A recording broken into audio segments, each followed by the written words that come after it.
Greetings everyone. So today Matthew and I are in the sheet metal shop and we are making up return air boxes for the heating and air conditioning system on the house. So all my cold air intakes or return air intakes, I'm putting in 20 by 30 filter grills that'll hold a 2-inch filter. So I've got I need to make four 20 by 30 cans for the main house, which is going to have a 3.5 ton system on it, and the in-law unit will have one of the 20 by 30 return airs on it because it's only a 1-ton system. So the reason I just made them all the same because I only wanted to buy one filter size for all of the filter grills that are going to go in the house. So let's get started on laying out a couple of these return cans. Before we get started on the metal today, I wanted to say a special shout out to my buddy Pedro. He's the one that delivers all my sheet metal supplies and everything from Slakey Brothers. That's who we buy all our heating and air conditioning equipment and our sheet metal products. So I know Pedro watches my channel, so I want to say hi. Thanks, buddy. You do a great job out there. So the return air cans are going to look like this. They're 30 inches across, 20 inches deep, and 36 inches tall.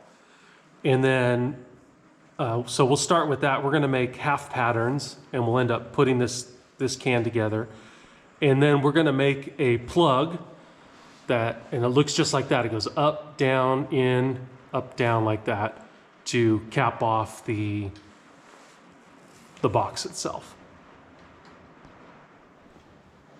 So I got 36-inch tall sheets, so we won't have to make a cut that way. So a half pattern is for 20 by 30 is obviously 50 inches, but then I have to add 1 inch for what's called a Pittsburgh seam, and then a 1/4 inch at the other end. And what happens is that when those half patterns go together, that 1/4 inch fold goes inside the Pittsburgh and it gets sealed up. So our pattern's going to be 50 inches plus 1 inch plus 1/4, so 51 1/4.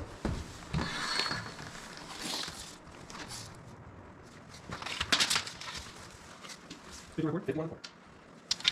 right, and then,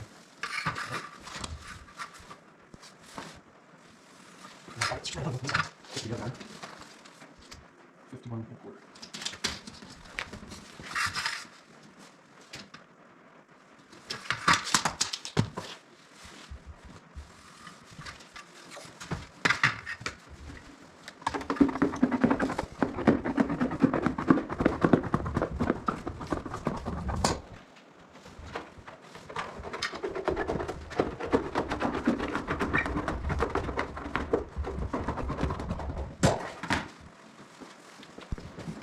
All right, so we're going to run a 1/4 inch scratch line down the edge of the pattern so we know where to fold it on both sheets. Let's grab the other one. Oh, right on.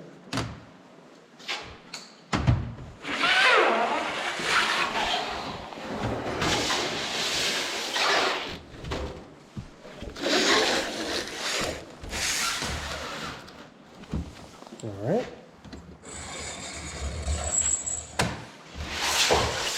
Perfect. So next we're going to run the Pittsburgh fold on one end, and I'll show you what that looks like when it's done.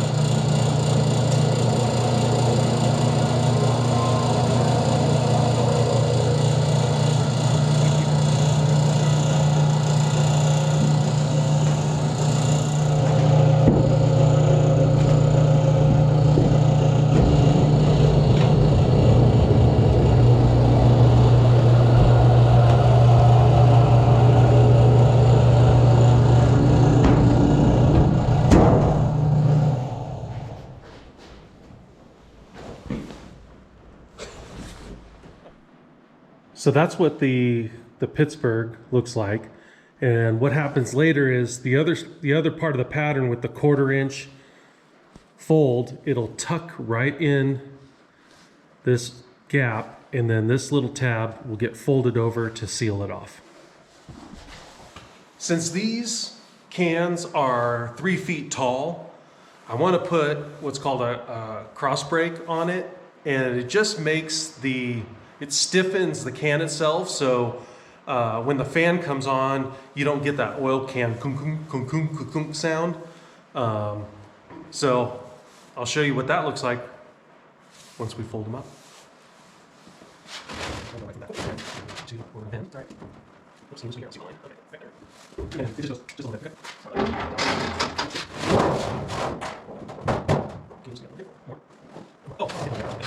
Okay. All right. Another the other side.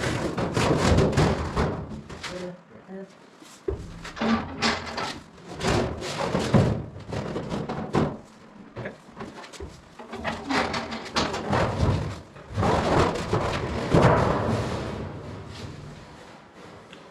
All right, now we'll turn the 1/4 inch up. 90 degrees.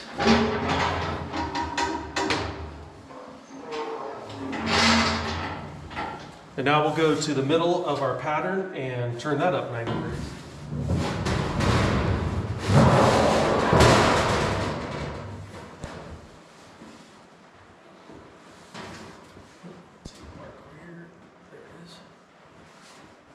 Like it?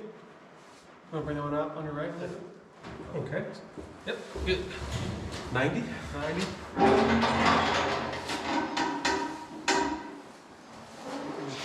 You know, that's what it does.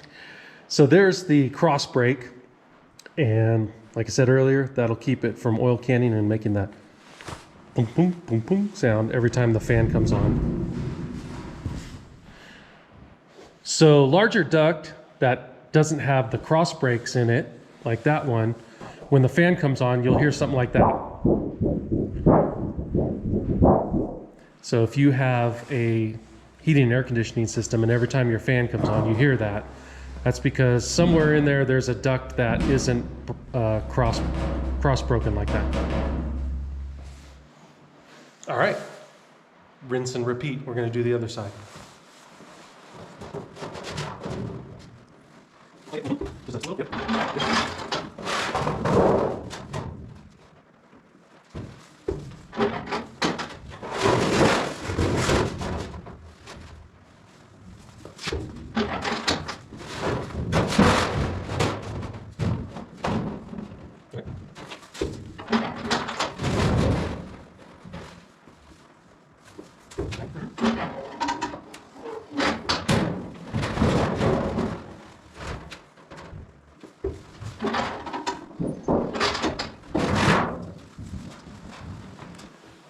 So now we're going to make the plug that goes in the end of the box to seal off the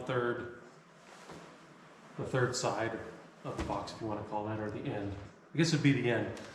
We're going to make the plug to seal off one end of that box.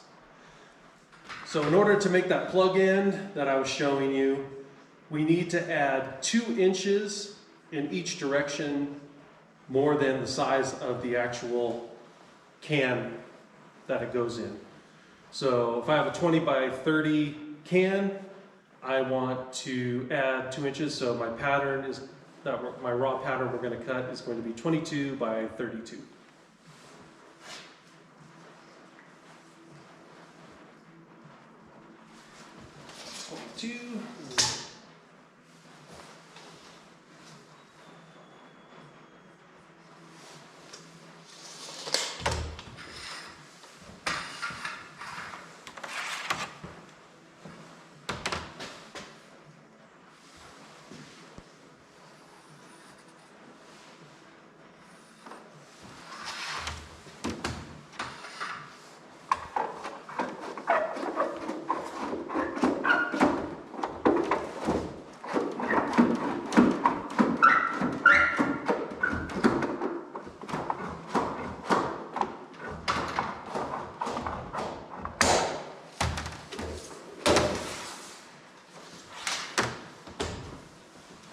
2, correct? Yep.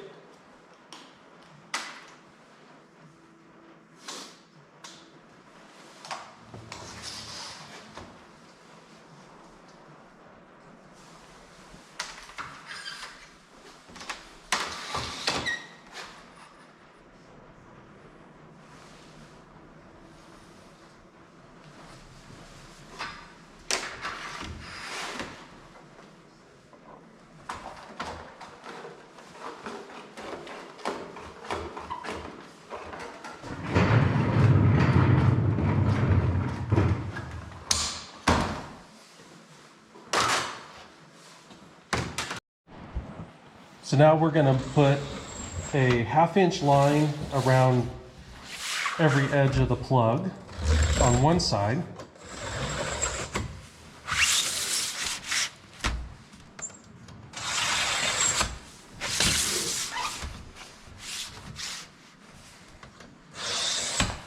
And then we're going to flip it over and we're going to put a 1 inch line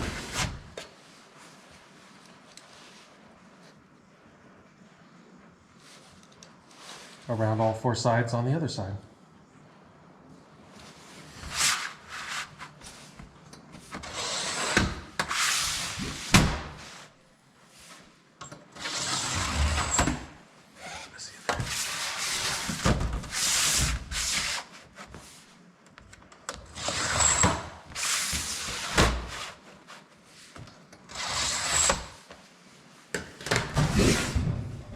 All right. And we're using a tool. This is by Malco, and it basically has a sheet metal screw in the end of it, and then you can make adjustments with the knob. It has the the inch, and it's in quarter. Actually, it looks like it's in 1/8 inch increments, and so you could just slide this in and out depending on what kind of line you want to draw on the metal. And it looks like the catalog number for Malco, it says A60. That must be what the tool number is for this. So the next thing I want to do with the plug end is I want to clip these corners off at basically a 45-degree angle across. And it makes it easier for the plug to go in the box when it's done. So years ago I had set it up. I had drawn marks on the table of the stomp shear. So all we have to do is just slide the metal in on those lines, line it up, and then stomp it off. I'm so nervous. I don't know if it's in the right spot. Do you want to shoot it again? No. Ready for it? Ready.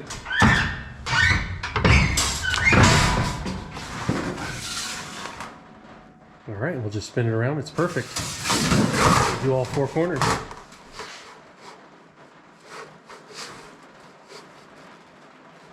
It's just so much commitment, dude. I don't think you can mess this one up. Okay.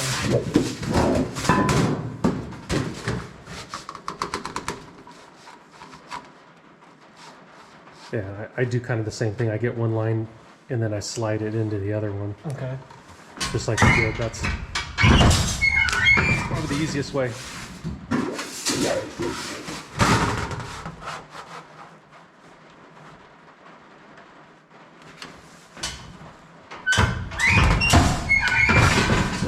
All right, let's take it over to the brake.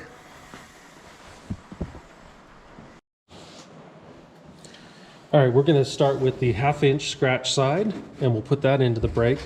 We're going to put the brake right on that 1/2 inch line, and we're going to take that, we're going to fold it all the way around.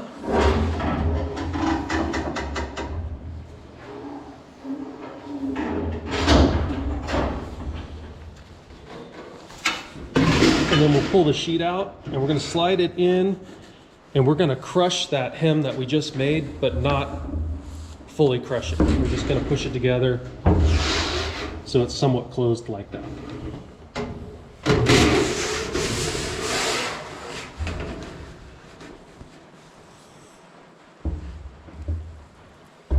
All right, we'll do all 4 sides.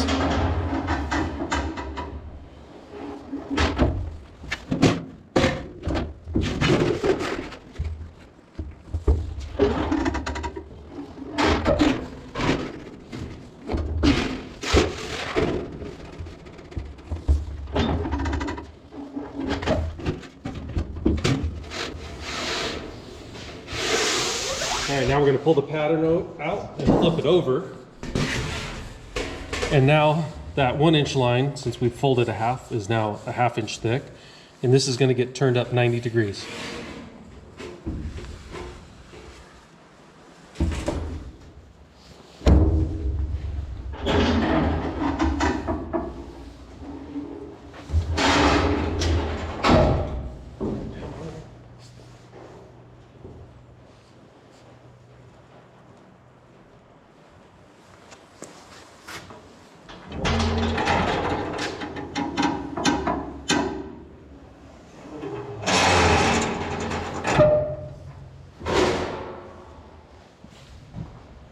So for the last 90-degree bend, we have to pull the whole piece out and clamp just along this line, because if we went in the other way, it would smash down our 90s. So what I do is we're gonna put it in the brake just right on this line, and rather than clamping down hard on it, we're just gonna hold it in place, because if we clamp down too hard, we're gonna smash the backside of our hem. I got the hold. I'm not on the line. Okay. All right, go ahead. Now we're gonna come up 90. Matthew's holding the brake closed very softly.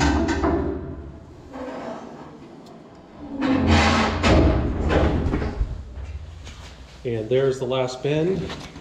And you can see it didn't smash the hem closed.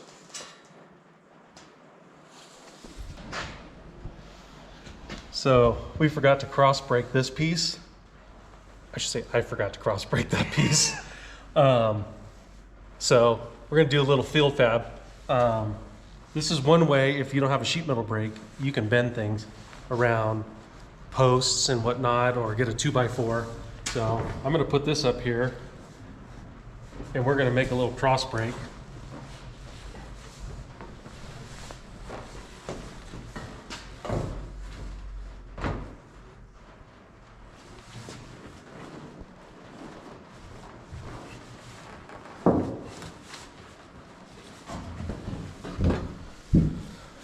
Hit this one again.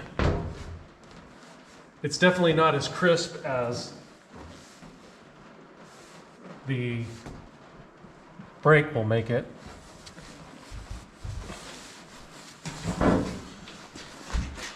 But it's got a brake in it.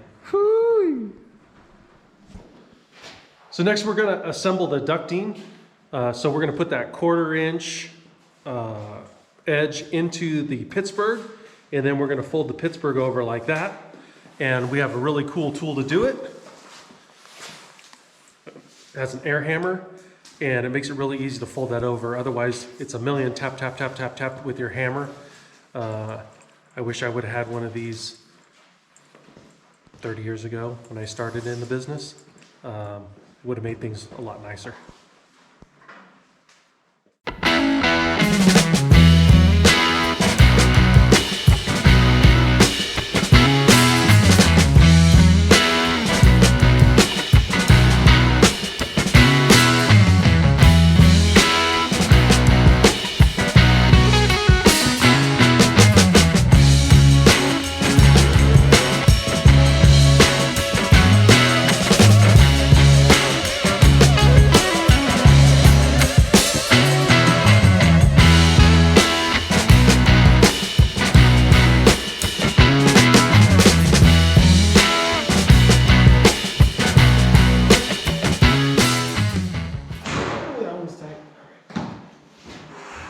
All right, we're going to put the plug on the end of the can.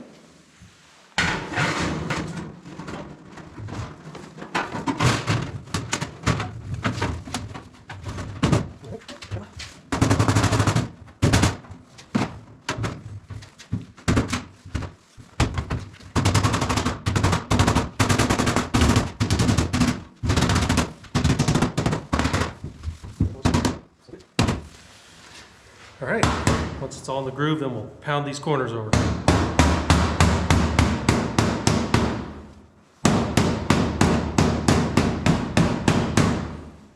That holds the plug in.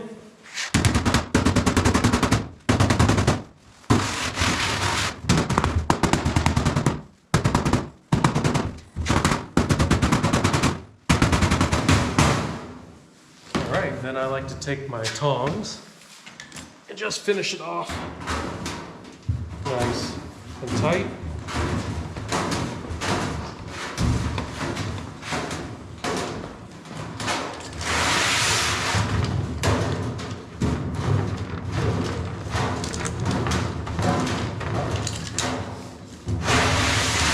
Should have brought the 9-inch ones. Yeah, you left them at the house. It was like, I did. And the other set that's in there is messed up.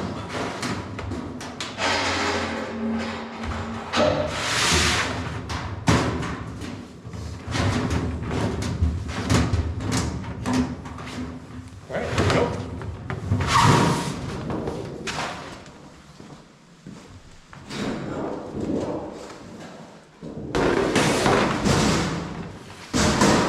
And we're going to do that 4 more times, so I won't bore you with that. All right, I'm going to wrap the video up there. We're going to go ahead and load up the return cans and take them down to the build site. And the next video we'll have is us installing those. So I want to thank you all for watching, and we'll see you on the next one.